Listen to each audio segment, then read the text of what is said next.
ଜୀବନରେ ତୁମ ନିଜକୁ କିଛି ଏମିତି ଭାବରେ ପ୍ରସ୍ତୁତ କରିବାର ଅଛି, ଯିଏ ଯେଉଁ ପ୍ରକାର ଭାଷା ବୁଝେ ତାକୁ ତା ଭାଷାରେ ବୁଝେଇ ଦେବାର ଅଛି।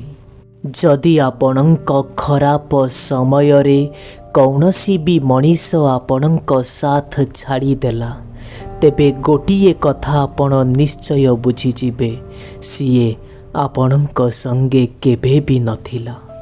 ଜୀବନରେ କେବେ ବି କୌଣସି ମଣିଷକୁ ଆପଣ ମୌକା ଦେବାକୁ ଚେଷ୍ଟା କରିବେନି, କାହିଁକିନା ମୌକା ଦେଉଥିବା ଲୋକମାନେ ସବୁବେଳେ ଧୋକା ଖାଇଯାଆନ୍ତି।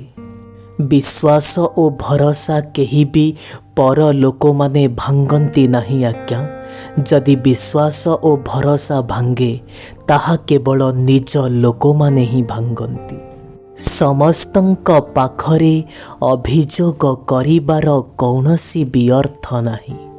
ଯିଏ ଆପଣଙ୍କ ମନର କଥା ବୁଝିପାରୁନି, ତା ଆଗରେ ଚିଲେଇ କହିଲେ କିଛି ଲାଭ ହେବ ନାହିଁ। ଆପଣ ବିଶ୍ୱାସ କରିବେ ନାହିଁ, କିନ୍ତୁ ଏକଥା ସତ ଆଜ୍ଞା, ବହୁତ ପାଖରୁ ମୁଁ ଏ ଦୁନିଆ ଆଉ ଦୁନିଆ ଲୋକଙ୍କୁ ଦେଖି ସାରିଛି। ସେଇଥିପାଇଁ ତ ଏବେ କାହା ସହ କଥା ନ ହୋଇ ଏକା ରହୁଛି। ମନୁଷ୍ୟ ଜୀବନରେ ମନୁଷ୍ୟର ସଫଳତା କ'ଣ? ଲୋକମାନେ ଯେତିକି ଭାବୁଛନ୍ତି ତାଠୁ ଅଧିକ କିଛି କରି ଦେଖାଅ, ତାହା ହିଁ ତ ତୁମ ପାଇଁ ସଫଳତା ହେବ। ଯଦି ତୁମକୁ ତୁମ ଜୀବନର ଲକ୍ଷ୍ୟ ପଥରେ ଏକା ଚାଲିବା ପାଇଁ ପଡ଼ୁଛି, ତେବେ ଏକା ଚାଲ, କିଛି କଥା ନାହିଁ। ଏତେ ଲୋକଙ୍କ ଗହଳିରେ ଚାଲିବାର ବି କୌଣସି ବି ଆବଶ୍ୟକତା ନାହିଁ। ଏ ଦୁନିଆର ସବୁଠାରୁ ବଡ଼ ଡର କ'ଣ ଜାଣିଛନ୍ତି ଆପଣମାନେ? କୌଣସି ଗୋଟେ ନିଜ ଲୋକକୁ ହରେଇ ଦେବାର ଡର। ଆଉ ଏଇ କଥାର ମୂଲ୍ୟ କେବଳ ସେଇ ଲୋକ ହିଁ ବୁଝିପାରିବ, ଯିଏ ତା ଜୀବନରେ କୌଣସି ନିଜ ଲୋକଙ୍କୁ ହରେଇଥିବ। କୁହନ୍ତି କି ଆପଣଙ୍କୁ ଛାଡ଼ିବାକୁ ଚାହୁଁଥିବା ଲୋକ କୌଣସି ବି ପରିସ୍ଥିତିରେ ଆପଣଙ୍କ ସାଥ ଛାଡ଼ି ଦେଇପାରେ, ଆଉ ଆପଣଙ୍କ ସାଙ୍ଗରେ ରହିବାକୁ ଚାହୁଁଥିବା ଲୋକ କୌଣସି ବି ପରିସ୍ଥିତିରେ ଆପଣଙ୍କ ସାଥ ଦେଇପାରେ। ଏହା ସତ୍ୟ ବଚନ ଅଟେ। ଆପଣ ବିଶ୍ୱାସ ନ କଲେ ବି ସତ, ମୁଁ ଦେଖିଛି ଆଜ୍ଞା, ଯେତେବେଳେ ମନ ଓ ହୃଦୟ ଦୁଃଖରେ ଭାଙ୍ଗି ପଡ଼େ, ସେତେବେଳେ ଚେହେରାର ଚମକ କୁଆଡ଼େ ଉଡ଼େଇଯାଏ। ମନୁଷ୍ୟକୁ ଜୀବନରେ ଏମିତି କିଛି କଳା ଶିଖିବାର ବି ଆବଶ୍ୟକତା ରହିଛି। ଯଦି ଏଠି ଲଢ଼େଇ ନିଜ ଲୋକଙ୍କ ସହ ହୁଏ, ତେବେ ମଣିଷକୁ ହାରିଯିବାର ବି ଆବଶ୍ୟକତା ରହିଛି। ଯଦି ଆପଣଙ୍କ ମନ ଖୁସି ଅଛି, ତେବେ ଏ ଦୁନିଆର ପ୍ରତିଟି ଛୋଟ ଖୁସି ମଧ୍ୟ ଆପଣଙ୍କୁ ଭଲ ଲାଗିବ। ଆଉ ଯଦି ଆପଣଙ୍କର ମନ ଦୁଃଖ ଅଛି, ଏ ଦୁନିଆର ଖୁସି ଆଣି ଆପଣଙ୍କ ପାଦ ତଳେ ରଖିଦେଲେ ମଧ୍ୟ ତାହା କୌଣସି କାମକୁ ନୁହଁ। ଏଠି ସଫଳ ମଣିଷ କିଏ? ବନ୍ଧୁ, ସଫଳ ମଣିଷ ସିଏ ନୁହଁ ଯିଏ ନିଜ ଶତ୍ରୁମାନଙ୍କୁ ହରେଇ ଦିଏ। ସଫଳ ମଣିଷ ତ ସିଏ ଯିଏ ଶତ୍ରୁମାନଙ୍କ ଠାରୁ ଅଧିକ ସଫଳ ହୋଇ ଦେଖେଇ ଦିଏ। ମଣିଷମାନଙ୍କର ହୃଦୟରେ ଲୁଚା ଯାଇଥିବା ସେଇ ଛନ୍ଦ କପଟ ବଡ଼ ଭୟଙ୍କର ହୋଇଥାଏ ଆଜ୍ଞା। ଏଇଭଳି ଲୋକମାନଙ୍କ ଠାରୁ ନିଜକୁ ଟିକେ ଦୂରେଇ ରଖିବେ ଆପଣ। ଏ ସମୟ ତୁ ମୋତେ କେତେ ବି କଷ୍ଟ ଦେବାକୁ ଚାହୁଁଛୁ ଦେ, କିନ୍ତୁ ଗୋଟିଏ କଥା ମନେ ରଖ, ଜୀବନର କୌଣସି ନା କୌଣସି ଜାଗାରେ ତତେ ବି ବଦଳିବାକୁ ହେବ। ପରିସ୍ଥିତି ମୋତେ କେତେ ବି କଷ୍ଟ ଦେଉନା କାହିଁକି, ଏ ସମୟ ମୋତେ କେତେ ବି କଷ୍ଟ ଦେଉନା କାହିଁକି, ହାରିଯିବା ମୋ ଜାତକରେ ନାହିଁ। ଏ ଜୀବନ ଆମକୁ ଏ ଗୋଟିଏ କଥା ବହୁତ ଭଲ ଭାବରେ ଶିଖେଇ ଦେଉଛି ଭାଇ। ଯଦି ଜୀବନରେ ତୁମେ ଶାନ୍ତିରେ ରହିବା ପାଇଁ ଚାହୁଁଛ, ତେବେ ଅନ୍ୟମାନଙ୍କ ବିରୁଦ୍ଧରେ ଆସି ଅଭିଯୋଗ କରିବା ଅପେକ୍ଷା ଭଲ ହେବ ନିଜକୁ ତୁମେ ବଦଳେଇ ଦିଅ। ସେଇ ପର୍ଯ୍ୟନ୍ତ ଆପଣଙ୍କ ଜୀବନରେ କିଛି ବି ବଦଳିବ ନାହିଁ ଯେଉଁ ପର୍ଯ୍ୟନ୍ତ ଆପଣ ନିଜେ ନିଜକୁ ନ ବଦଳେଇବେ। ପ୍ରଥମେ ନିଜ ଜୀବନର ପ୍ରତିଟି ଅଭ୍ୟାସକୁ ବଦଳେଇବା ଆରମ୍ଭ କରନ୍ତୁ ଆଜ୍ଞା। ଦେଖିବେ ପ୍ରତିଦିନ କିଛି ନା କିଛି ପରିବର୍ତ୍ତନ ହୋଇ ଦିନେ ଆପଣଙ୍କ ସମ୍ପୂର୍ଣ୍ଣ ଜୀବନ ପରିବର୍ତ୍ତନ ହେବ।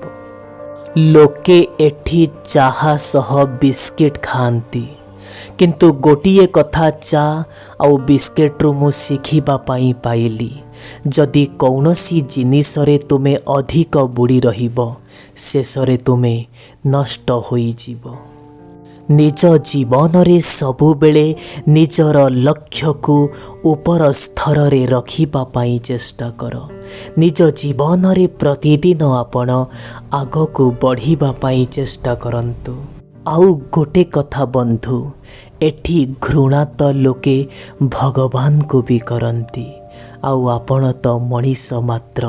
କେମିତି ବା ଏଇ ଲୋକମାନଙ୍କ ଆଖି ଆଗରୁ ଆପଣ ବଞ୍ଚି ଯାଇପାରିବେ? ମନୁଷ୍ୟ ତ ଏଠି ପ୍ରତିଟି ଘରେ ଜନ୍ମ ନିଏ ଆଜ୍ଞା, କିନ୍ତୁ ମଣିଷ ପଣିଆ କେଉଁଠି ବି ଜନ୍ମ ନିଏ ନାହିଁ।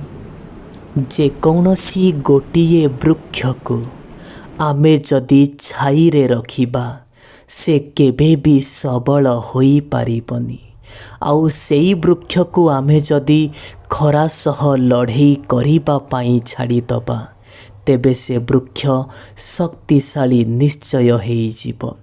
ଠିକ୍ ସେଇଭଳି ଆଜ୍ଞା ଜୀବନରେ ସବୁବେଳେ କମ୍ଫର୍ଟ ଜୋନ୍ ଭିତରେ ରହିବା ପାଇଁ ଚେଷ୍ଟା ନ କରି କିଛି ଏକ୍ସଟ୍ରା ଅର୍ଡ଼ିନାରୀ କରି ଦେଖେଇବାକୁ ଚେଷ୍ଟା କରନ୍ତୁ। ଯଦି ଭରସା ରଖିବା ପାଇଁ ଚାହୁଁଛନ୍ତି ତେବେ ଆପଣ ଭଗବାନଙ୍କ ଉପରେ ରଖନ୍ତୁ, ଏହି ଲୋକମାନଙ୍କ ଉପରେ ନୁହଁ। କାହିଁକି ନା ଧୋକା ଆପଣଙ୍କୁ ଲୋକେ ଦିଅନ୍ତି ଆଜ୍ଞା, ଭଗବାନ ନୁହଁ। ଭଗବାନଙ୍କ ଉପରୁ ଆପଣ କେବେ ବି ନିଜ ଭରସା ଉଠେଇବେନି, ଆଉ ଏ ଦୁନିଆ ଲୋକଙ୍କ ଉପରେ କେବେ ଭରସା କରିବେନି। ଯେଉଁ ଲୋକମାନେ ଆପଣଙ୍କ ଜୀବନକୁ ଆସନ୍ତି ସେମାନଙ୍କୁ ଆପଣଙ୍କୁ ସମ୍ଭାଳି କରି ରଖିବା ପାଇଁ ହେବ, ଆଉ ଯେଉଁ ଲୋକମାନେ ଆପଣଙ୍କ ଜୀବନରୁ ଚାଲିଯାଆନ୍ତି ସେମାନଙ୍କଠୁ ମଧ୍ୟ ଆପଣଙ୍କୁ ସମ୍ଭାଳି କରି ରହିବା ପାଇଁ ହେବ। ଯେତେବେଳେ ରାଗ ଲାଗେ ସେତେବେଳେ ରାଗରେ ମଣିଷ କିଛି ବି କରିଦିଏ।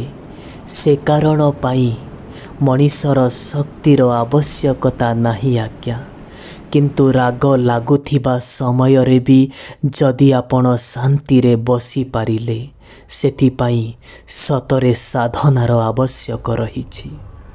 ଏ ଜୀବନ ସବୁବେଳେ ଆମକୁ ଗୋଟିଏ ପରେ ଗୋଟିଏ ସୁଯୋଗ ନିଶ୍ଚୟ ଦେଇଥାଏ, ଆଉ ସେ ସୁଯୋଗକୁ ଆମେ ଆଜି ବୋଲି କହିଥାଉ। ଗୋଟେ କଥା କହିବି, ଆପଣମାନେ ବିଶ୍ୱାସ କରିବେନି କିନ୍ତୁ ସତ, ଏ ଦୁନିଆରେ ପ୍ରତିଟି ଲୋକଙ୍କୁ ତ ସବୁ ଜିନିଷ ମିଳିଯାଏ, କିନ୍ତୁ ନିଜ ଭୁଲ କେବେ ମିଳେନା। ଜୀବନରେ ଗୋଟିଏ କଥା ମନେ ରଖିଥିବେ ଆଜ୍ଞା, କେବେ ବି କୌଣସି କଥାକୁ ନେଇ ଚୁପ୍ ବସିଯିବେ ନାହିଁ। ଚୁପ୍ ବସିବା ଦ୍ୱାରା ଆପଣଙ୍କ ସମ୍ପର୍କ ଭାଙ୍ଗିଯିବ। ଭଲ ହେବ ଛୋଟ ଅଭିଯୋଗଟିଏ ନା ନିଜ ଲୋକଙ୍କ ପାଖରେ କରିଦିଅନ୍ତୁ। ଏ ଜୀବନ ତୋଠୁ ମୋର ବେଶୀ କିଛି ଆବଶ୍ୟକତା ନାହିଁ, କିନ୍ତୁ ଆଜି ପରଠୁ କାଲି ଦିନଟା ଟିକେ ଭଲ ହଉ ବା ସେଇ ଛୋଟିଆ ଆଶାଟିଏ। ମନୁଷ୍ୟକୁ ନିଜର ଫଟୋ ବାହାର କରିବା ପାଇଁ କ୍ଷଣିକର ସମୟ ଲାଗେ, କିନ୍ତୁ ମଣିଷକୁ ନିଜ ଇମେଜ୍ ତିଆରି କରିବା ପାଇଁ ବେଳେବେଳେ ସାରା ଜୀବନ ବି କମ୍ ପଡ଼ିଯାଏ। ଯଦି ଆପଣଙ୍କର କୌଣସି ଜାଗାରେ କିଛି ଭୁଲ ଅଛି ତେବେ ସେଇ ଭୁଲକୁ ଆପଣ ସ୍ୱୀକାର କରିବା ପାଇଁ ଚେଷ୍ଟା କରନ୍ତୁ। କେବଳ ସ୍ୱୀକାର ନୁହଁ ଆଜ୍ଞା, ସେଇ ଭୁଲକୁ ସୁଧାରିବାକୁ ବି ଚେଷ୍ଟା କରନ୍ତୁ। ନିଜ କଷ୍ଟକୁ, ନିଜ ଦୁଃଖକୁ ଏ ଦୁନିଆ ଲୋକଙ୍କ ଆଗରୁ ଟିକେ ଲୁଚେଇ ରଖିବାକୁ ଚେଷ୍ଟା କରନ୍ତୁ। କାହିଁକି ନା ଏଠି ପ୍ରତିଟି ଘରେ ଔଷଧ ନଥାଏ ଆଜ୍ଞା, କିନ୍ତୁ ପ୍ରତିଟି ଘରେ ଲୁଣ ନିଶ୍ଚୟ ଥାଏ। କୌଣସି ସମ୍ପର୍କୀୟ ହୁଅନ୍ତୁ କିମ୍ବା ଆପଣଙ୍କର ଟଙ୍କା ପଇସା ହଉ, ଦୁଇଟି ଜିନିଷକୁ ସାଇତି ରଖୁଥିବେ ଆଜ୍ଞା, ଉଭୟେ ବହୁତ ମୂଲ୍ୟବାନ। ଭାଗ୍ୟ ଏଠି ସମସ୍ତଙ୍କର ଭଲ ହୋଇନଥାଏ ଆଜ୍ଞା। ମଣିଷକୁ ନିଜ ଭାଗ୍ୟ ନିଜେ ଗଢ଼ିବା ପାଇଁ ପଡ଼େ। ଯିଏ ନିଜ ଭାଗ୍ୟ ନିଜେ ଗଢ଼ିଦେଲା, ସତରେ ସିଏ ଇତିହାସ ରଚିଦେଲା। ଏ ଦୁନିଆରେ ଯଦି ଆପଣ ଜନ୍ମ ନେଇଛନ୍ତି, ତେବେ କର୍ମ ତ ଆପଣଙ୍କୁ ନିଶ୍ଚୟ କରିବା ପାଇଁ ପଡ଼ିବ। ଭଗବାନ ତ ଆମକୁ ହାତର ରେଖା ଦେଇଛନ୍ତି, କିନ୍ତୁ ତାକୁ ରଙ୍ଗୀନ ଆମ ନିଜକୁ ହିଁ କରିବାକୁ ପଡ଼ିବ। ଆପଣ ଆପଣଙ୍କ ଜୀବନର ପ୍ରତିଟି ସିକ୍ରେଟକୁ ଲୁଚେଇ ରଖିବା ପାଇଁ ଚେଷ୍ଟା କରନ୍ତୁ। କାହିଁକି ନା ସିଏ ସିକ୍ରେଟ ଛୋଟ ହଉ କିମ୍ବା ବଡ଼, କାହାକୁ ବି କୁହନ୍ତୁନି। କାହିଁକି ନା ଏଠି କାହା ଉପରେ ବି ଭରସା ନାହିଁ।